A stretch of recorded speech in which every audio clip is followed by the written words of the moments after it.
every year that the narrow gauge was running, they breathed a huge sigh of relief because they made it through another winter. And if you listen to some of the little stories that we have about the narrow gauge today, you will know what a harrowing thing all the snow was for that little railroad back in the day. This, for instance, is an article from 1905 from the Jackson Sentinel. And it said, last Saturday, the narrow gauge was abandoned in the snowbanks near Fillmore, where the train remained until Wednesday.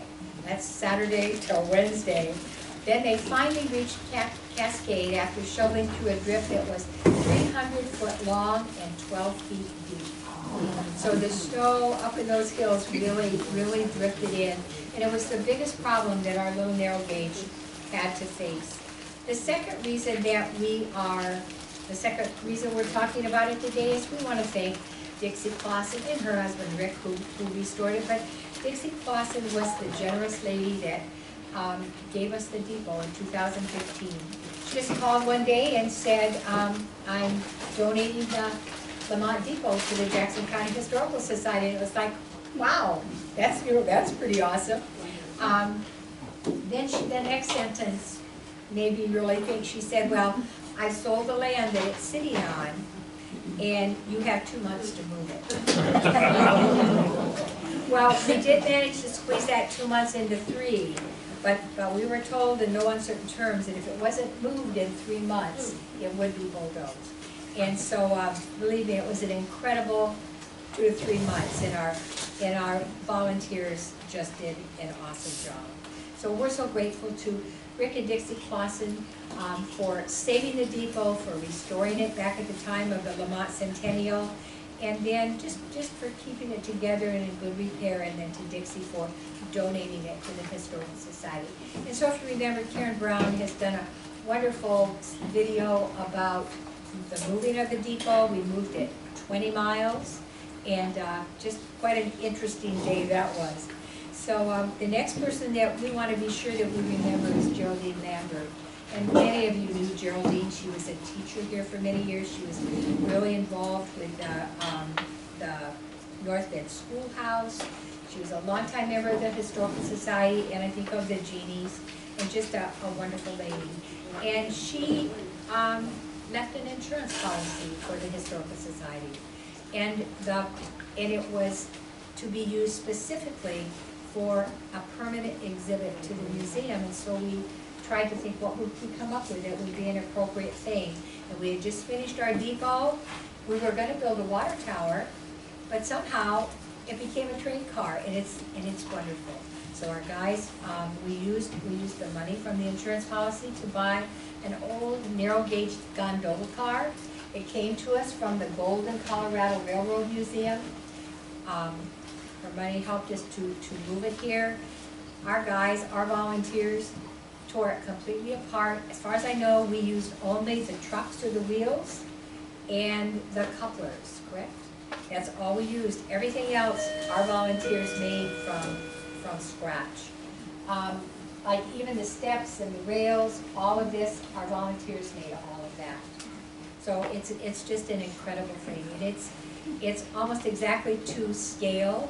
We didn't have actual blueprints, but we had ink and pen drawings with dimensions of what the cars look like or what the locomotives look like. And so they used those, and they made us this wonderful, wonderful train car. So we're grateful for Geraldine Lambert. She has a trust with I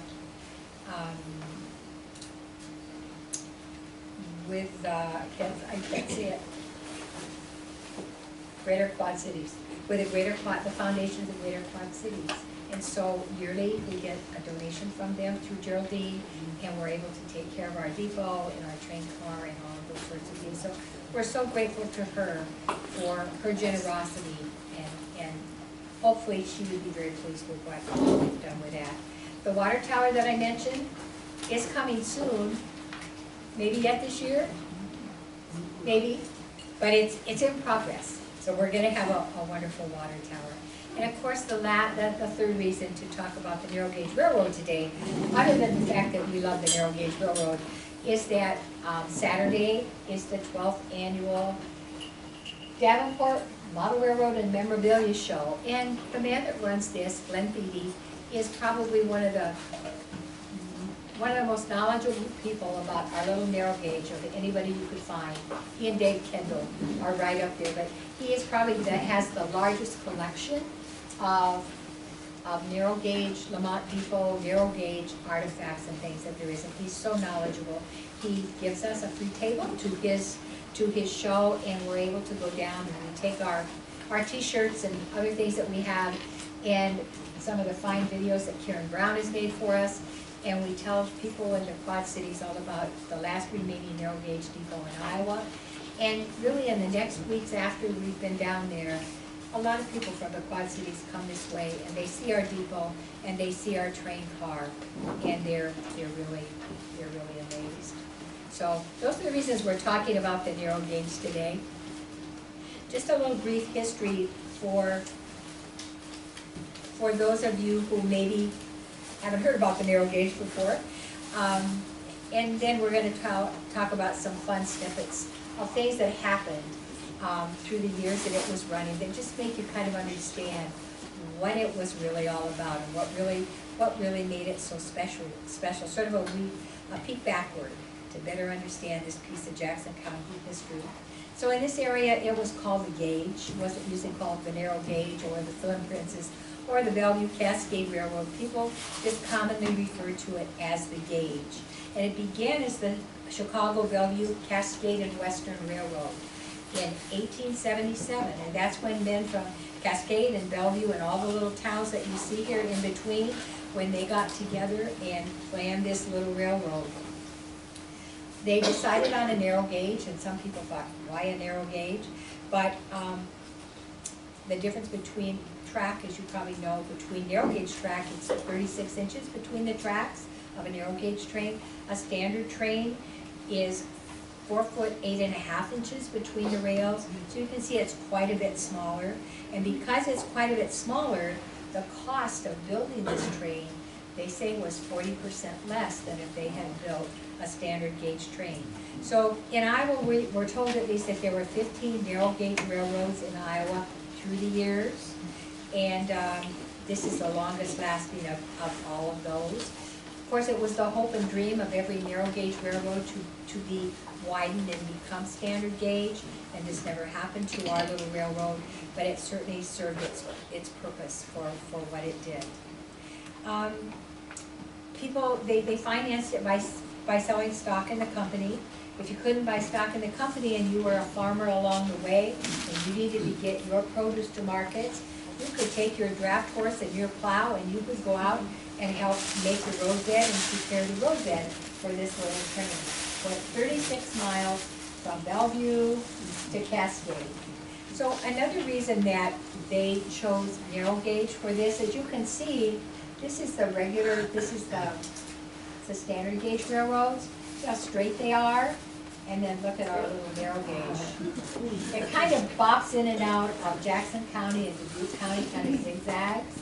So part of the time it's in Dubuque County and part of the time it's in Jackson County. But because it was smaller, of course, the locomotives were smaller, much cheaper to purchase. The cars were cheaper, everything was smaller, so it helped to keep the cost down. But there was another very important reason that they chose a narrow gauge, and that was because, as you see, all these little curves, some of these are pretty tight curves. And a standard gauge train would not have done so well on these steep grades and sharp curves. So there are many reasons that they chose the narrow gauge over a standard gauge train. The first train, we know, arrived in Cascade on January 1st of 1880. But within 10 months of that time, the Chicago, Milwaukee, and St. Paul had completely bought up the little narrow gauge. So almost all of its life, it was part of the Milwaukee railroad system. And I think that's one thing that a lot of people don't understand. Another reason that this little railroad was so important to all of these people that lived along its path was there were few roads. And the roads that there were looked a little bit like this in the 20s and the 30s. And so there was just no way for these people, most of the year, there was no way for these people to get around. Maybe in August, when things were really dry, they could use the roads. But the rest of the year, they were either mud or snow and ice, and they couldn't get supplies in, they couldn't get their goods out. And so this little railroad was really, really, really important. It had a railway post office, and so our little train car has a railroad post office that carried not only mail, carried valuables, carried cash for the banks so that the banks would get money in and out, carried payroll money for all the little merchants along the way so they could have what they needed. And most of all, the farmers prospered because it linked them with the large markets in the east, because their things would go into Bellevue and they'd be transferred to the bigger trains and go to Chicago and wherever they needed to go. So it was so, so important to people for those things. Other things that we don't think about maybe, before radios in homes became really widespread, the telegraph connections between the depots was the main way of accessing really important national and international news. That was the people's way of finding things out, and the depots along the way become sort of the hubs of the community. The railroad furnished employment to many, many people through the late 1800s and the early 1900s. There were many loyal and dedicated railroad employees, and they provided reasonably reliable service to the area, and sometimes under really dangerous and hazardous conditions. This is a photograph that's become very famous that probably a lot of you've seen. The little gauge in all of its years had one track. I mean, it jumped the track a lot, but it had only one tragic accident. And this was the Washington Mills trestle. It was the longest trestle on the line. It was curved, a curved trestle. And as you can see, it was very, very high. Coming along this trestle, I think 3 cars. This is a box car, and this is a combine. This is combine number, this is 6. I think it's combine number 8, the one that we did. But they said it flattened just like closing a book. It just flattened when it hit the ground. And unfortunately, there were 2 people that died. I've seen a lot of reports where more people died, but only 2 people died, which was too many. Mary Rowan, Mrs. John Rowan of Fillmore, was killed, and then the conductor Henry Martin died from his injuries. Well, things in general, things went along really well, but the Chicago, Milwaukee, and St. Paul Railroad ran into financial difficulties starting kind of in the early 1920s. Didn't really reach our part of Iowa until a little later, but along the way they were trying to come up with remedies, and they decided to eliminate some of their less profitable branches. So by the late 1920s, the narrow gauge wasn't producing enough income to be of interest to them.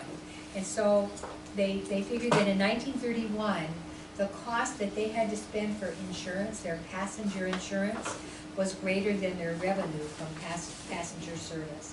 Well, things like that made it impossible for them to continue. The Chicago, Milwaukee, St. Paul, and Pacific by then reorganized, and at that time they decided that they were going to abandon our little branch. So at the last minute, I mean, everyone in the area fought hard to keep the railroad. It meant so much to the farmers and the people in that area. At the last minute, a savior appeared, and the Bellevue and Cascade Railroad, the B&C, it was formed and purchased the line. They bought everything. They bought the 4 locomotives, they bought all of the cars, they bought everything. And they began operations in July of 1932. And that opened up what probably to us is the more interesting chapters of the gauge. Interesting perhaps because of the way they found to adapt to the conditions that they have. The 4 engines, the 4 engines that they purchased were getting older. They were regular, small, regular steam locomotives, the black engines that, that you see. But one by one, they began to fail. And they were too expensive to fix. So they came up with something called, they bought something called the Ox. They bought something called the Ox. And this was a gasoline-powered Plymouth locomotive. They called it the Ox because it wasn't fast, but it was powerful and strong. And they used this to power the railroad as one by one they lost their main engines. So the Ox was kind of a funny little thing to see going up and down the rails, perhaps, but it worked well. The second very strange little thing that they had was called the Canary. And it was called the Canary because it was bright yellow. We don't have a colored picture, but it was bright yellow. And it was a rubber-tired, gas-powered motor car. And it was an experiment, but there were a lot of smaller railroads experimenting with this kind of thing. Better? Sorry. Thank you. So there were a lot of their little railroads were experimenting with cheaper, different kinds of power. And so this was an experiment, but they tried it. So that was the Canary, and it got quite a bit of attention. Maybe before we took our couple-year break for COVID, you remember we had a brown bag lunch about Bertha Taylor. Bertha Rowe Taylor, wonderful lady who, she was a teacher, she lived in Maquoketa, she grew up in Green Island, I believe, and in that area, and she left us a lot of her wonderful writings. And one of the things that she talked about was how when she was a young girl, on a Sunday afternoon, she and her boyfriend, and she was dating a man named John Bradley. Well, John Bradley was the nephew of Earl Bradley, who was the man who owned the Bellevue Cascade Railroad. So John was a college student, and he, I think we have a picture, and there he is, and he was the one that was actually on the ground running the railroad. So on Sunday afternoons, when there weren't trains running, they would just pack a big picnic lunch, and they would hop in the Canary, and they would just go up and down the tracks until they found a nice picnic area, and they'd have their picnic. And she just talked about how much she enjoyed the long summer days and riding on the narrow gauge and getting to see everything along the way.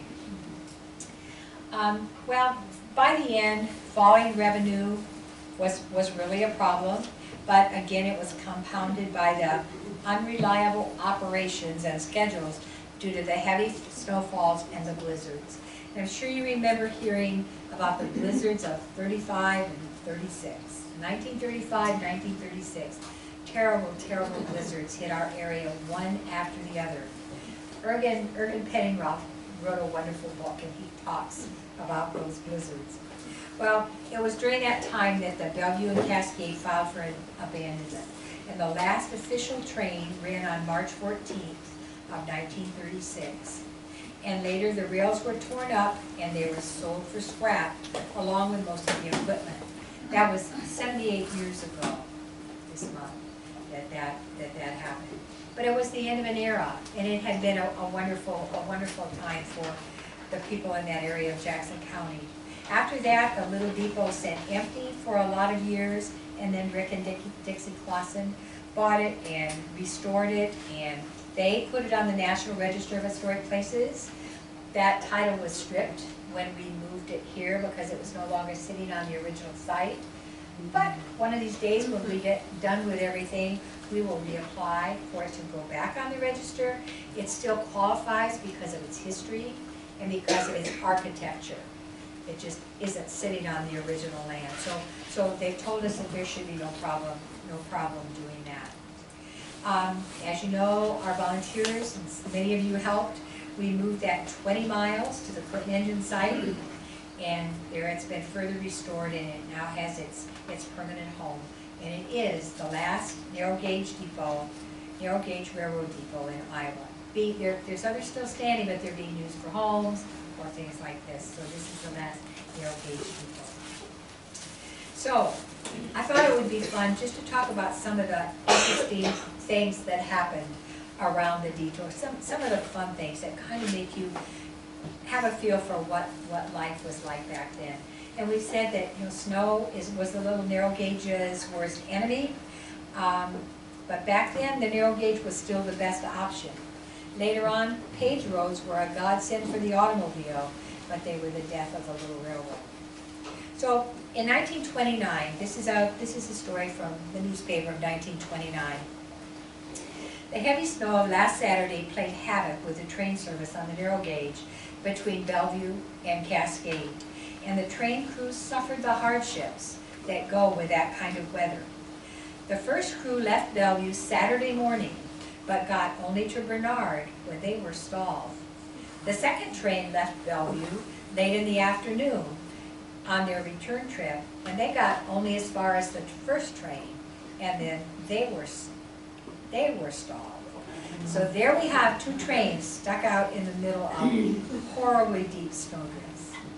Okay, so then a work train with a snowplow attached was set out on Sunday morning. Now, this is quite a bit of time. Sunday morning to aid the other two trains in conquering the heavy snowdrifts. The train crews were there for about 24 hours, and they had no food, and they had to melt snow for their drinking water. Finally, a relief crew got through from Cascade and brought a bushel of sandwiches and 5 gallons of coffee.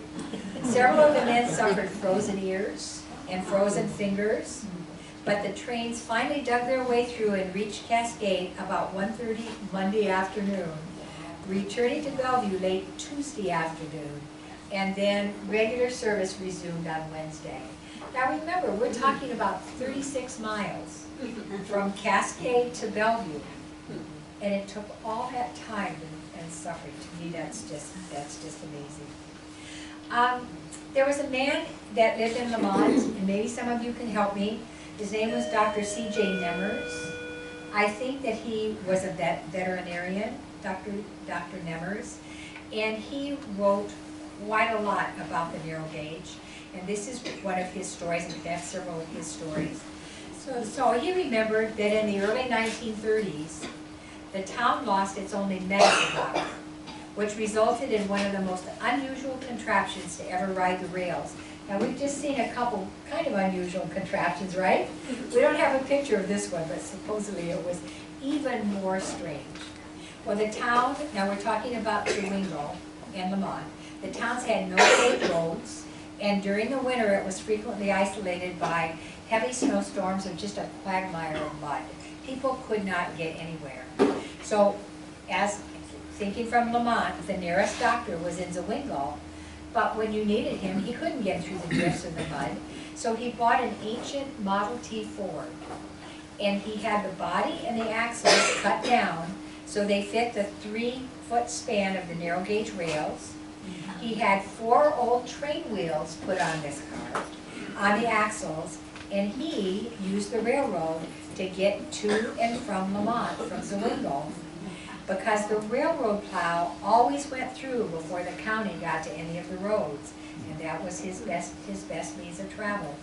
Dr. Wheeler, his name was Dr. Wheeler from Zwingle, kept the car near the Zwingle depot, and when a call came, he would simply hop in, he would drive it up onto the rails, and then he'd get it rolling, and it said he would catnap until he reached his destination.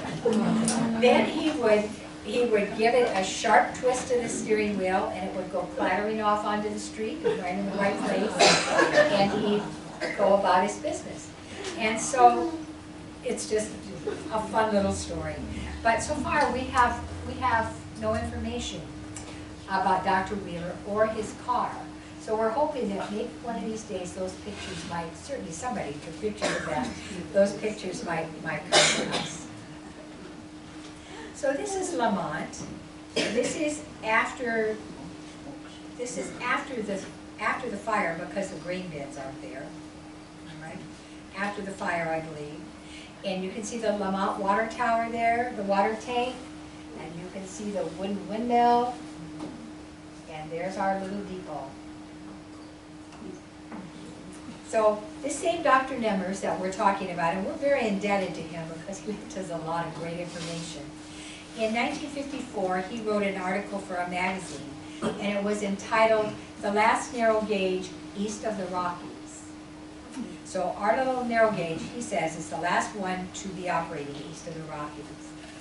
Then he said, as a kid growing up in Lamont, he had lots of narrow gauge adventures. He talked about the little train and how it conquered the summit. That was the highest grade up to the summit. It was just out of Bellevue, and it was quite a struggle for this little train. The highest grade on the run, and then when it made it over, it would roll downhill into Lamont, where the water tower was a necessity after that long, hard pull. But he said not only the train used the water tower, or the water tank, he told about how it was the hangout for his little neighborhood gang of kids. Because under it, they stored a flat car that belonged to the section crew. And the car, he said, was merely a platform on wheels, didn't have any lights, it didn't have any brakes, and it didn't have any power. It was just meant to be hauled along behind a powered section car to carry extra supplies and things. It had no power of its own. Well, on summer nights, after they discovered that this was there, on summer nights, 12 or 14 kids would gather at the depot, and they would swipe this little car, as he said. They would put 2 railroad ties on this cart and all of them, and they would push it up to the top of the summit. Then they'd all climb aboard and take off, and they'd have their own roller coaster, right? He said it didn't bother them that they had to cross 2 roads. No brakes, and they had to cross 2 roads. And of course, this was always at night that they did this, so they didn't get caught.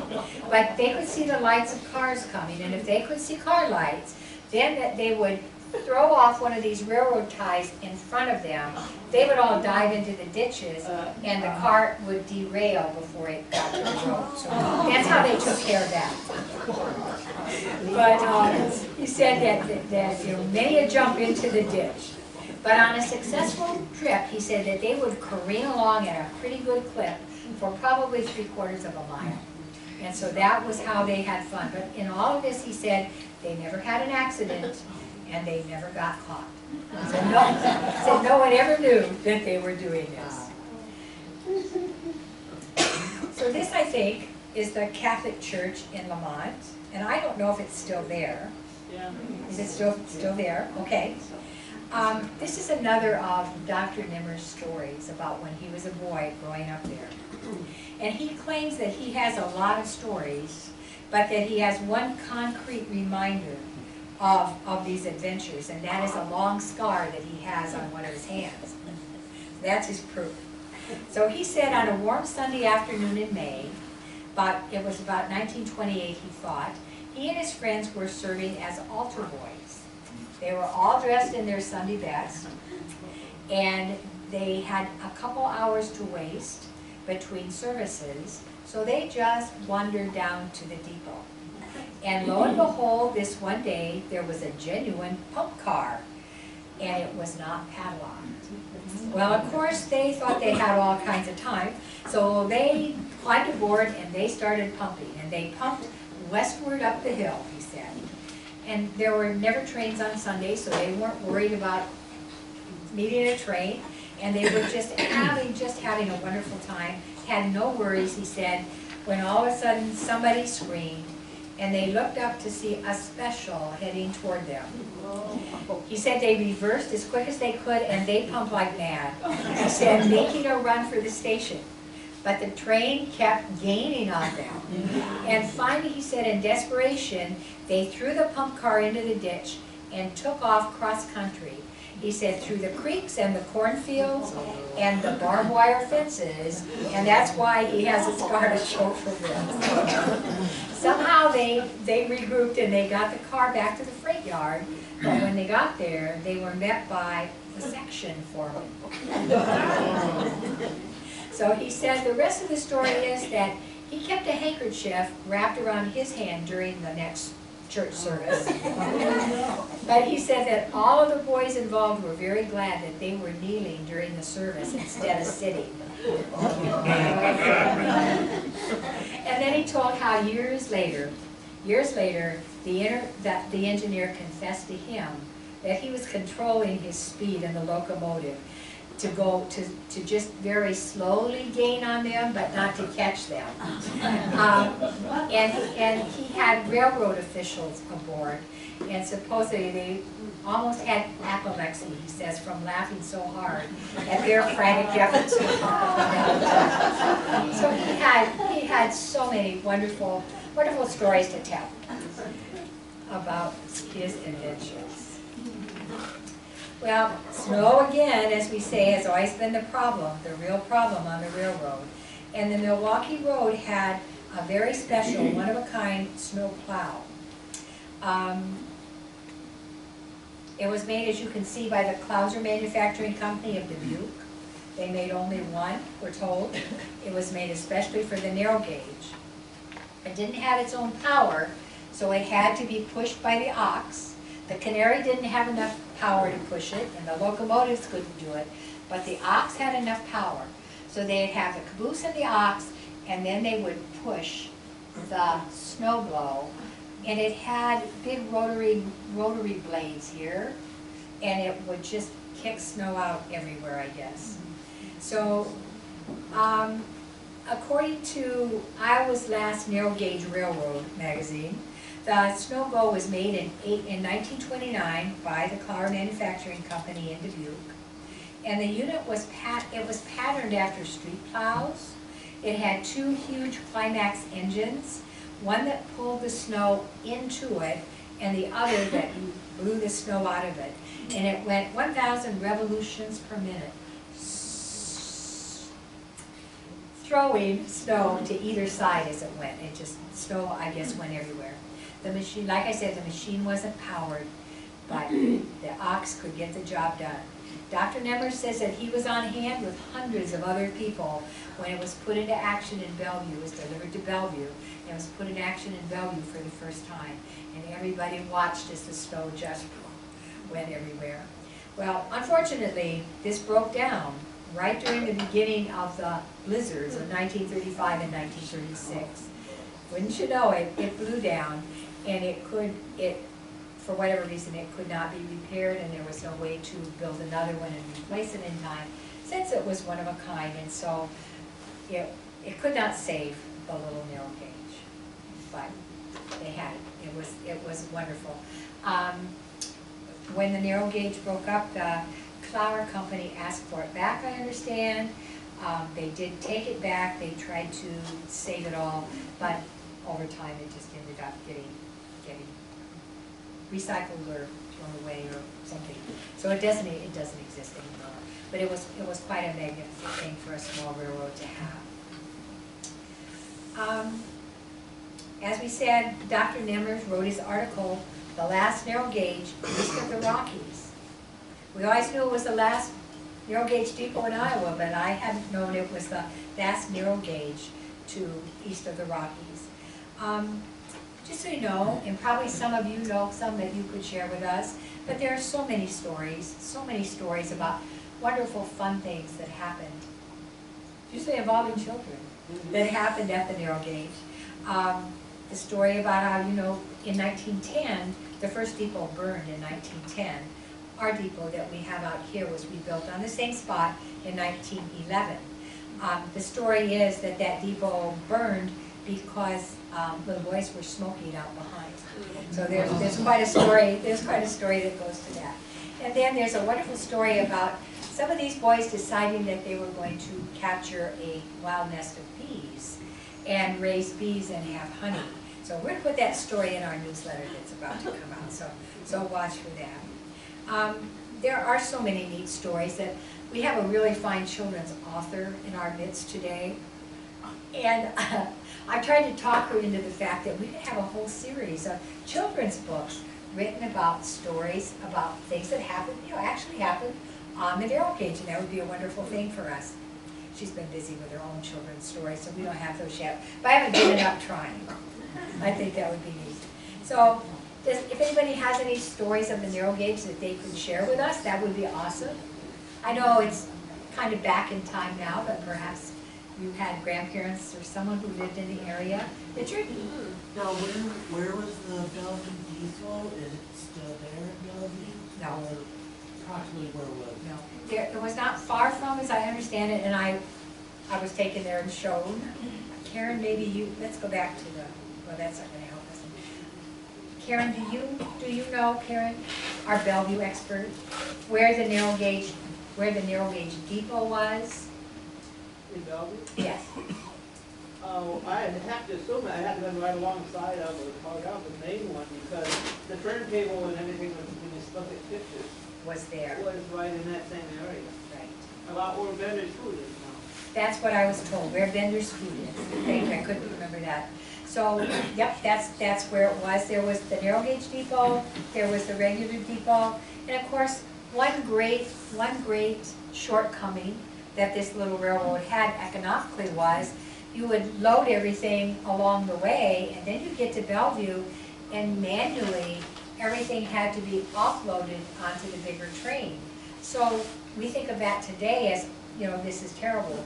Back then, they were used to things like that, and it really didn't bother them. We're told that, and we have some pictures, when I put one in, that it took one standard gauge boxcar, like you see here. Whoops, that's not a boxcar, sorry. One standard gauge boxcar would hold 4 narrow gauge boxcars. It would take 4 little ones to fill one big one, and all that had to be moved manually. The grain and things like that was shipped. Of course, most of the business for the narrow gauge was stock. Sometimes there'd be 12, 15 stock cars full of cattle or hogs that would go in and get on the main line and go into Chicago. Usually, we're told that the farmers, the owners of the cattle, a lot of times rode along with their stock into Chicago, into the Chicago stockyards, and they would ride in the caboose and go into Chicago. So it was quite a deal. It really was quite a deal. But it was the hub of the community. Whenever the train came in, everybody gathered at the depot and chatted. And so we're just fortunate to have, I think, this much of that history preserved. We, the Historical Society, very fortunate to have the depot and the beautifully, can't say restored, because it wasn't a restored train car. It wasn't even refurbished, because all we had were wheels and couplers. It was just built from the ground up, and it's really beautiful. So I don't think that, let's go back to the, so like I say, everything you see there, I seem to remember, and Rich can correct me, at one point it was decided that there's how many windows? There's 17. 17 windows and 2 doors.